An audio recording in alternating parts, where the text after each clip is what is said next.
Cool, man. Well, thanks, Gio. Thanks Yeah. for coming on the podcast, Oh, and it's thank you. awesome to have you at the firm. So, it's kind of background for just some the listeners' sake is that Gio was someone we've been recruiting for a while at the firm. We've been looking for someone to fill in as a junior attorney over here, help with our pre-litigation team. Went through a lot of interviews, went through a lot of different this time kind of finding that right fit. I think we invited you out a couple of times to see if Yeah. you were going to be cool to socialize with. Yep. I think for these types of hires, you want to make sure that you're a good fit and that we can get along. So thanks for choosing our firm. Appreciate it, man. We're very happy to have you. Likewise. Likewise. Yeah, and can you just share a little bit about like your background as far as college and law school, where you're from? Yeah. So, native Angelino, grew up in like Inglewood, Hawthorne area. First generation in my family to go to college. Cool. First generation immigrant. You know, so yeah, I'm just a son of an immigrant of immigrants, should I say? And went to Loyola Marymount for undergrad, and I went to Western State College of Law for law school. Wow, man. Yeah, So you yeah. to loyal LMU. Yeah, so I went to LMU for undergrad. I had a great time there, and I think that kind of also impacted, my reason for really pursuing law later on. Yeah, awesome, man. Cool. So Angelino, you grew up in the Inglewood Hawthorne area. Yeah, man. How was It's, that? How yeah. was that growing up in? Was Inglewood nice at the time, like it is now, or is it real Inglewood? Like, Well, it's different. It's different. Yeah. And one of the things that, um, back in the day was more, Inglewood's always up to no good kind of, Snoop Dogg. Yeah, yeah, exactly. But I think nowadays it's changed, right? From infrastructure to nightlife to Yeah. entertainment. But in some ways, it's also stayed the same because if we're talking about recent stuff, you have schools in Inglewood shutting down right now. I know just as you are, we're part of the American Bar Association, Mexican American Bar Association of Los Yeah. Angeles, and right now we're talking about the injustices going on right now with those schools. How a city who's bringing in probably the most money it's ever has in property taxes and commercial businesses being there. It's bringing in the most revenue, but it's seeing the less resources being provided to Community and its school. community. So that's where, in some ways, it's gotten better. In some ways, it's almost in a way stayed the same. Interesting, man. Interesting. Yeah. So do you have any brothers and sisters, or? I have one. He's more one brother. He's an accountant, Okay. and so I always like to say, I like to read the paperwork while he likes to count the money. Yeah. Yeah. So he was good at Monopoly growing up, man. Yeah, yeah. He used to kill me. He used to kill me, and but I would say I'll call him out on the rules because he never read the rules from the beginning. That's funny, man. That's some the lawyer stuff right Yeah, there. yeah. Cool, man. So I know you had your firm. Was it your first job out of law school? It was at a estate litigation firm, right? Yeah, yeah. So it's completely different. I mean, the subject matter is different, but tell me about your experience in that field, because personal injury and estate planning it's completely different, but Very different. Yeah. Very different. But I do, and it's funny because I did speak to one of our clients very recently here at our firm, and she kind of just brought it all back together because although the ideas are very different, yeah, and you wouldn't think that there's anything really in connection with them. At the end of the day, the real reason why we come into the lives of our clients is to make sure at probably one of the most vulnerable times Yeah. that they're going through in life that we're there and we're making sure that we're not just making them whole, but we're there to guide them, serve as advocates, as advisors, as counselors, and really just be there for them. Yeah.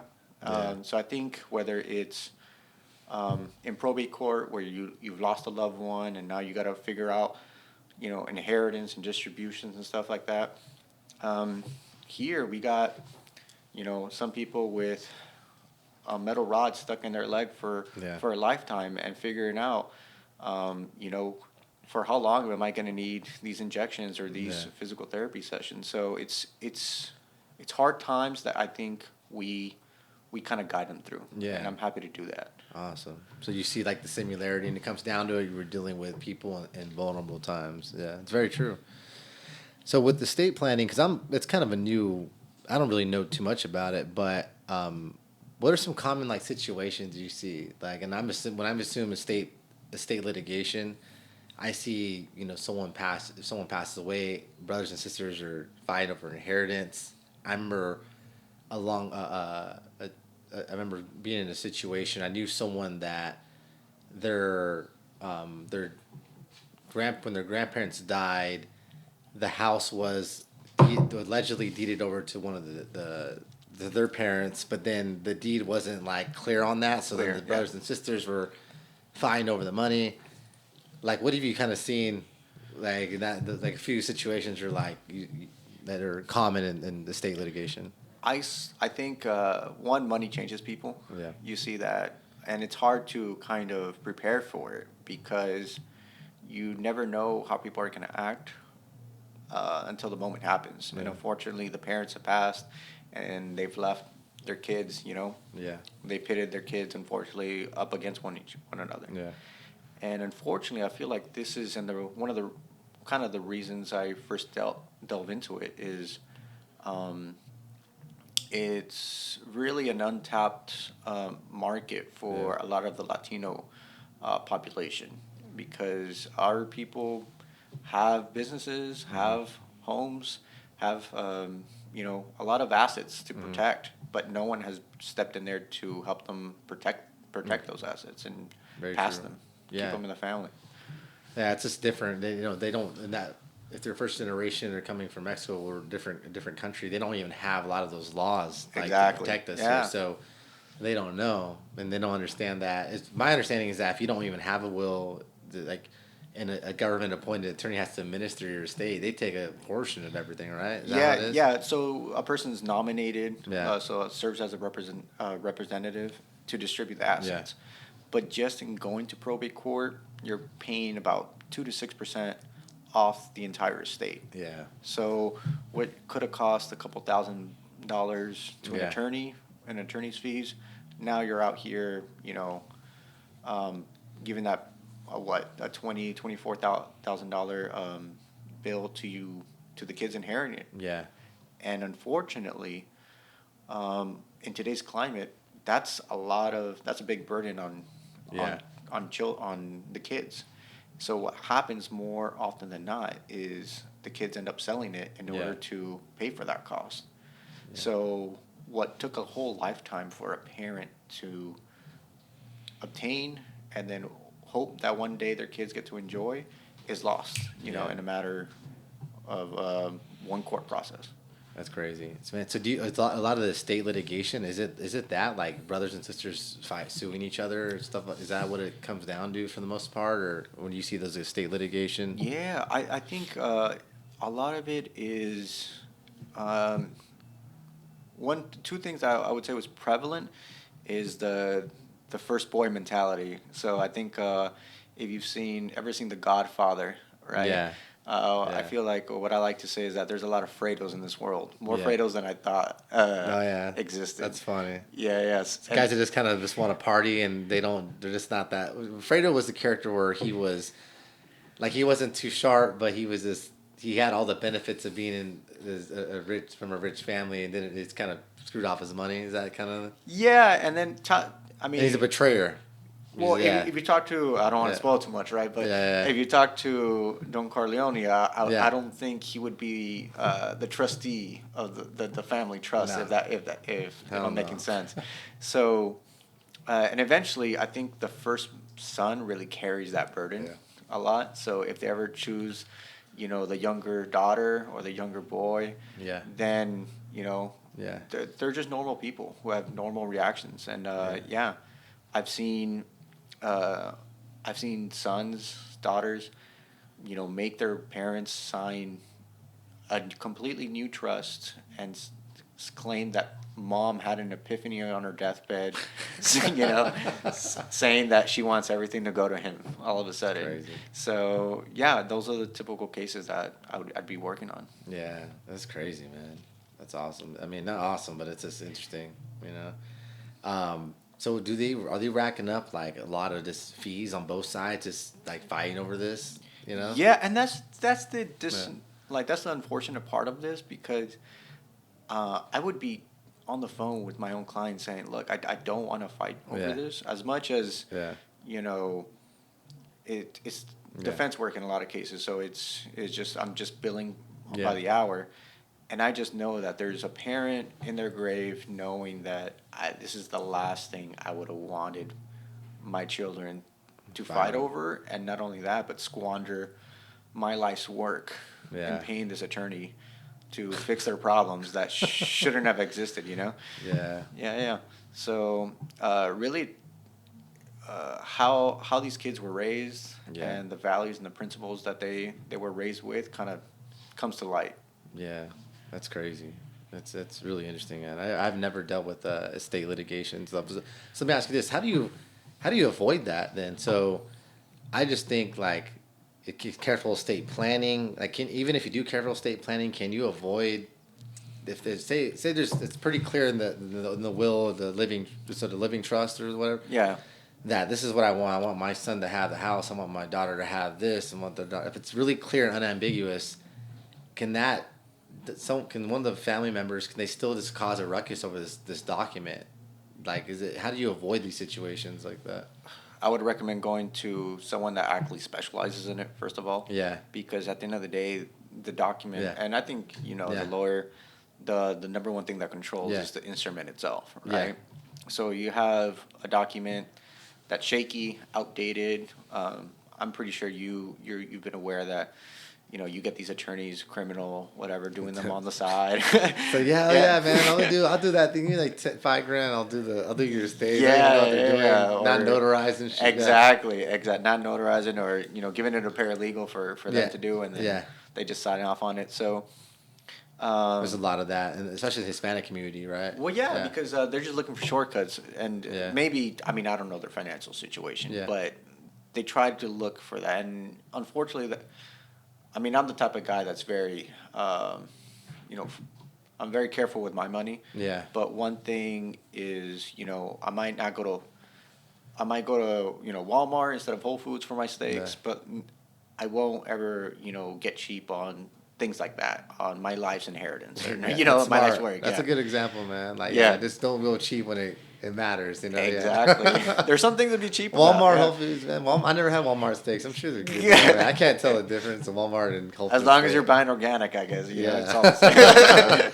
That's funny, yeah, but that's good. That's good advice too, because it's like you get what you pay for. If you're going, if you're getting a robust estate plan for your assets done, and you're going, someone that doesn't even do that, Yeah.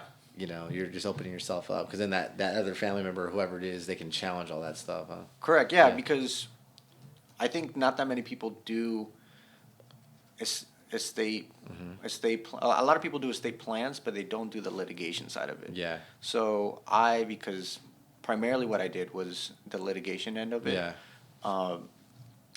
My main purpose in a lot of these cases was to go in there and invalidate these documents, either because the trustor had no capacity, either undue influence issues, fraud, whatever it may be. So you were most of your clients the ones challenging that plan, or I'm on both sides. on both sides? Okay. Both sides, so it depends on what side of the I coin. got you. Depends on who's paying. If I'm gonna defend it, I'm gonna go against. Yeah, I mean, Just play. no. I mean, you do bring up a good point. I mean, you do have to I kind don't know of. about that. It looks like there's a comma there, Yeah. and the daughter and the brother.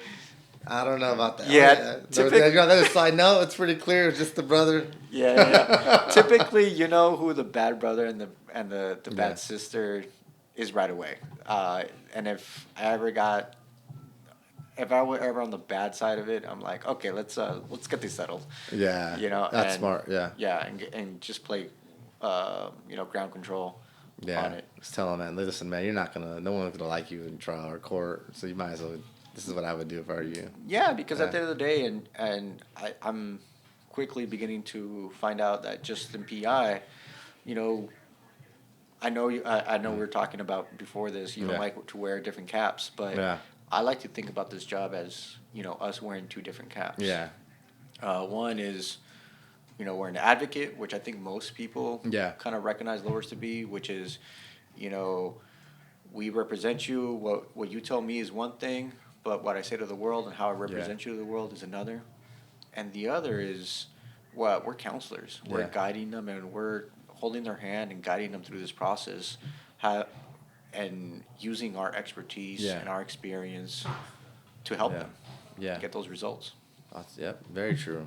Very true. You're definitely, yeah, you're an advocate, and then you're a counselor, and then, you're a businessman too. Yeah. So it's a lot of it, a lot of different hats you're wearing and what we do for sure. So you made a big transition from estate planning to personal injury. So what made you make the switch? Like, what was it that, like, I really just want to get into personal injury, like, trying something new. What kind of made you Yeah, come that way? I think, I came from a background in insurance. Yeah. My parents were insurance agents. So for me, I've seen Yeah.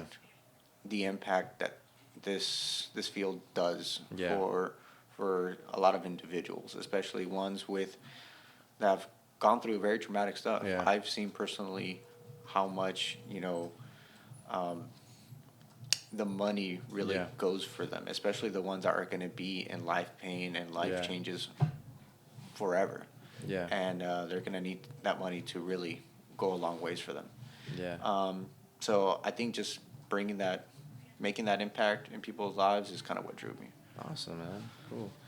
So have you now you've only been here, geez, about a week at Yeah, our yeah. firm. So I mean, but have you? Is there some misconception? Is there some like eye opener things that you've seen? Like, man, I never knew like this was what personal injury is like, or any misconceptions that you had about personal injury, and now you're like, and no, I don't. Now I think differently about it. So far, no, you've only been here a little bit, but Yeah, I think the biggest misconception is we're all in it for the money. yeah, I think after speaking with the attorneys here Yeah. and the staff, I Yeah. think one of the biggest things that I've learned is as long as you put your client first, yeah, that's the most important thing, because I'm a true believer in yeah, if your character's yeah, on point, then the reputation will carry, yeah, right? We'll just follow it. Same thing with here in the legal profession. I think Yeah. if you put your client first, the money will come. yeah, You know, so I think really,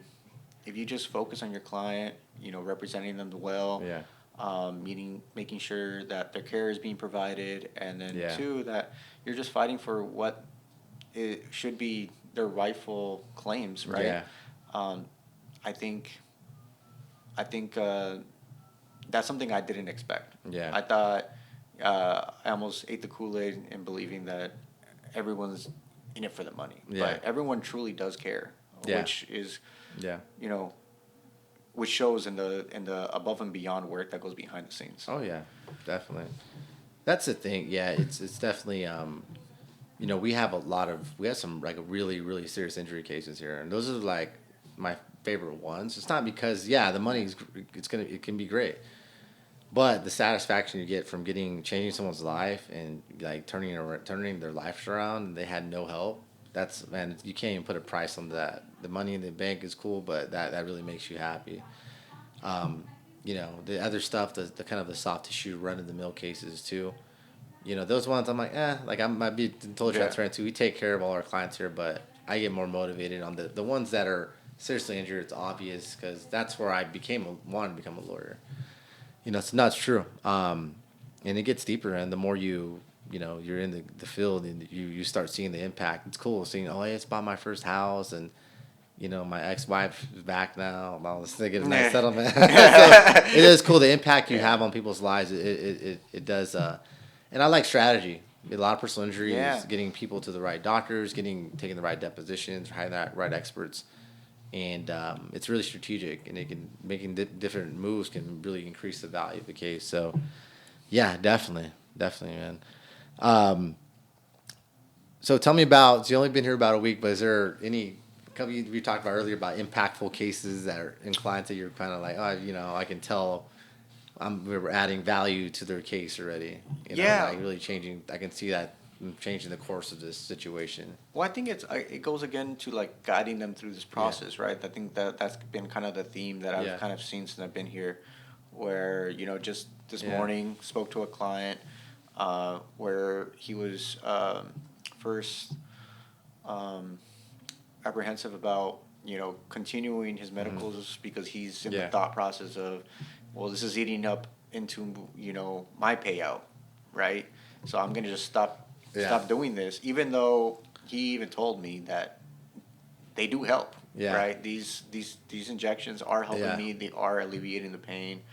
But he says if they're gonna keep eating into my payout, then I just want to stop this now. But it's again, I think we talked about also re-educating ourselves, but also the client, just educating them and showing them that these are the necessary things in order to get the best recovery for them. Yeah.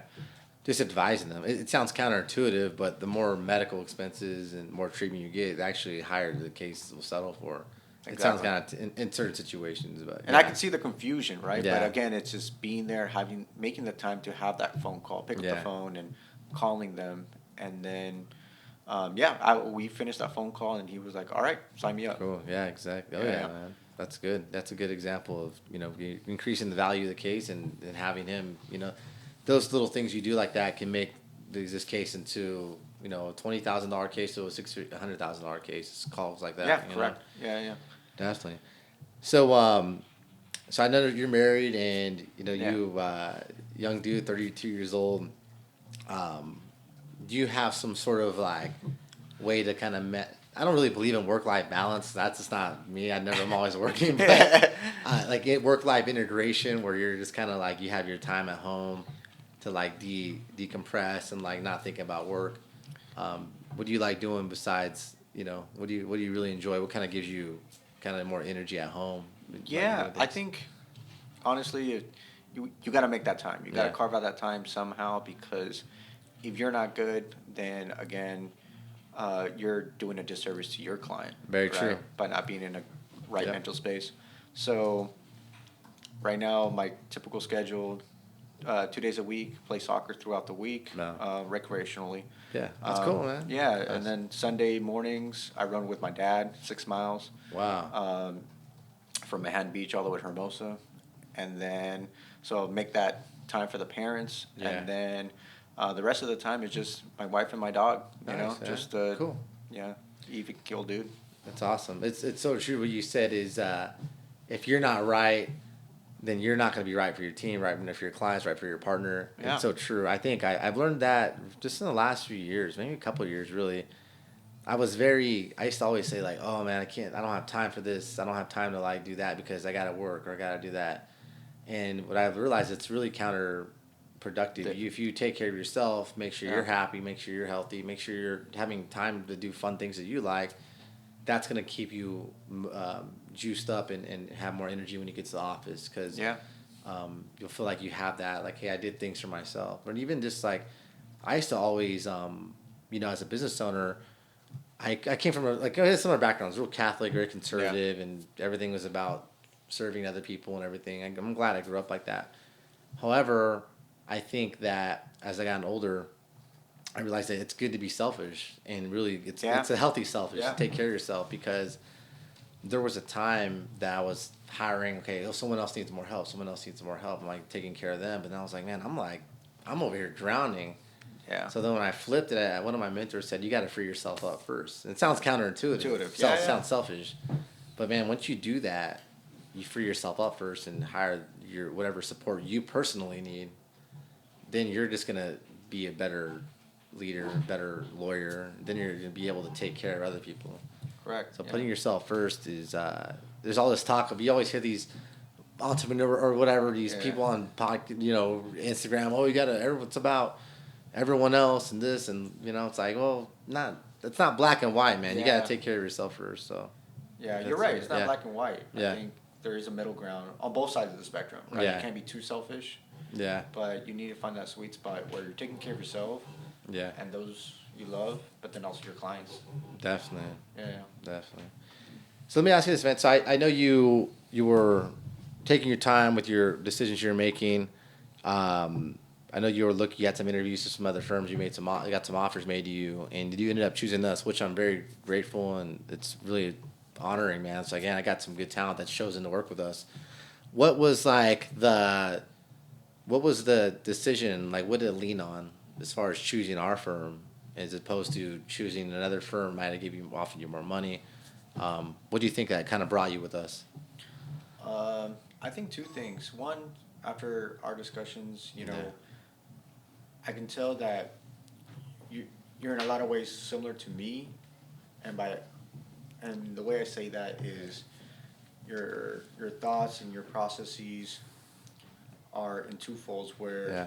you're trying to implement a lot of innovative, like new generation kind of ways in your marketing, how you're trying to present yourself and the firm, which I do appreciate. And then also, but you also have a kind of an old school temperament, right? Where I think I personally like Yeah. because um, I was just raised on old school values. Yeah. So for me, it was that, and then two, this podcast. Honestly, Yeah. I was watching them, just going through the clips, and just found it very interesting and very insightful about the things that you were sharing, and not only just sharing, but mentoring others with. That's You cool, know? man. Thank you. Yeah. That's really cool. Yeah, we'd like to. What's funny you said the old school mentality because I really do because it's funny because Yeah, I embrace the new technology and the new way things are you got to. done. You got to. But because I worked when I first started when I first worked as a lawyer, like I was a part of that old school generation. I saw like what worked and what didn't. Yeah. So um, I do like incorporate. I think some of the old school stuff. I think it's good to go back to that. It's good to dress nice to work. It's good to Yeah. have that um, that old school work ethic, Work ethic. and Yeah. hierarchy and I do believe that it's like hey, this is it's still a very prestigious profession and experience. I used to always think when I was a young lawyer, I was like, man, experience doesn't matter, blah blah blah, and even when I started my practice, I was about 29, 30, I think, and it's true. But the longer you get, you're like, you know what? It does matter. Maturity matters. Experience is important. So I do kind of see, and I have a lot of respect for Yeah. the old school people too. But yeah, not sometimes stuff they're doing. I'm like, okay, it's not. Come on, Yeah. man. Like Yeah. it's Yeah. I think get we let's talked get it about going, But a lot of things too, I get it also because when we had some power outages here, Yeah. Yeah. and I'm like, we can't get in our case management system, no Yeah. internet. I can understand why those old school lawyers have the old case files files. and the stuff. So I was like, they have the legal research library. I'm like, okay, yeah. So now I was like, I get their way doesn't work, and when the shit hits the fan, sometimes going old school is good. But yeah, man. But yeah, I look forward to it's been great having you. I look forward to the insights and working with you and developing you me and your too. career. I already see the leadership and I like the proactive stuff coming out and helping us build the systems and everything. But yeah, man, appreciate you, man. Thanks for coming on to our firm and choosing us. Appreciate that. No, thank you for hiring me and trusting me honestly Yeah. with this new chapter. I feel like this is kind of a new chapter for you because this is kind of like your I think you've already entered into like the business more of the business Yeah. chapter of the your legal profession, Yeah. and now it's kind of like I'm entering at the right time where you're really trying to make this take off. I don't know if that's Yeah, we have a lot of we have some really ambitious goals and really big investments we want to make and do more marketing and more stuff. But it's kind of like, hey, we have the guns loaded, but we're like, all right, we're just waiting to get. Yeah. So, But yeah. I appreciate that Yeah. because not a lot of, again, it goes back to if you're into it for the money, then a lot of attorneys would scale and not think about, are we well equipped enough to handle and service these clients accordingly? And I appreciate the fact that you're taking that time to step back and reflect on that. No, definitely, and that's what our trainings this week too. Where we're like, you know what, man, we gotta refresh our knowledge and get our skills right. Because if we want to bring in this business, we got to be able to service the clients and take care of them. Right. So yeah, that's very important. I mean, you don't want to just be one of those firms that just run of the mill cases coming Exactly. in. But there's a lot of good. You can make these cases very valuable. You can do a good job with them. So Yeah. definitely, man. So cool, Gio. Appreciate it, man. Thanks for coming on. Appreciate it. Thank you.